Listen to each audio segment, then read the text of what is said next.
All right, this is from Indiana Sportsman's. He said, "Do you find areas with houses all around and human activity and sound of cars and things like that? Does wind have as much of an effect?" In my mind, I'm kind of thinking of like like housing additions and places like that. Dan, Well, I think you should answer it. It's Indiana, and you're from Indiana. yeah, I don't hunt any of these places. I don't hunt any places with a bunch of houses and You stuff. don't? Well, I do. Um, here's the only thing I would assume, and this is just me, like I don't know, watching guys like Seek One and places like that. Like I'd assume they'll tolerate all that activity in certain areas, and then once you get to a point to where you're inside the woods or in their comfort zone, they probably start paying attention to the wind. So I hunt a lot of places that are really rural.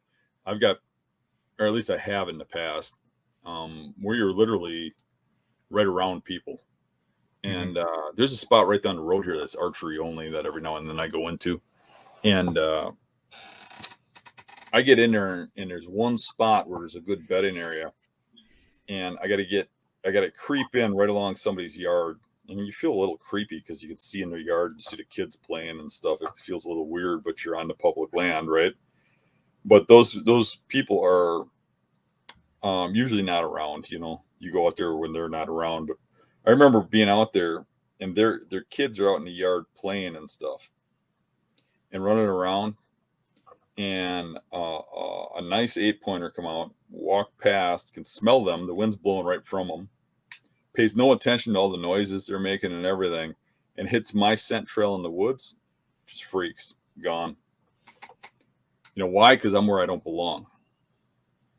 They're okay with those people in those yards because that's where they belong. It's where they expect them.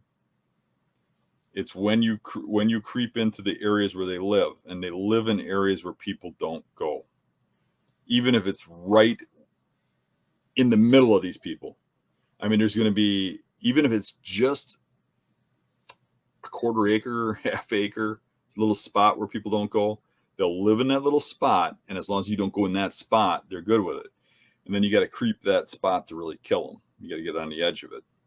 But they will put up with those people, but they know if they catch your wind, they can pretty much smell where you're at. And they'll know if you're in that woods. They'll know whereabouts you're at, and they'll know if it's a problem.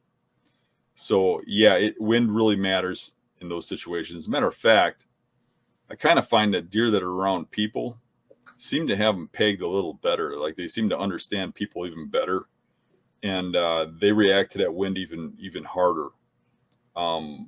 I get up in the north woods and stuff, or get way away from people, and often you'll have deer smell you, and they're kind of more curious, and they kind of check you out a little bit.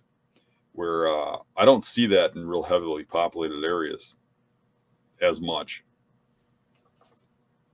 Yeah, I think we as humans or hunters, we got to remember deer use their nose like we do our eyes. Like we can Mhm. look and see, hey, that kid's in that yard, or there's a hunter, 50 yards from me. Whereas they can smell like, hey, that kid's in that yard, or oh shoot, there's someone 50 yards from me.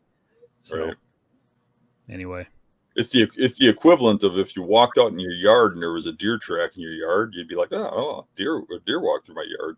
You walk in yeah, your living room and they go through your house. You're like, what the heck? yeah, right, right. That's you're walking through their That's house. funny. Hey everybody, if you like the channel, make sure you subscribe right here. And if you like the clips, I got 2 more options for you. 2 options right here. Subscribe right here. See you guys.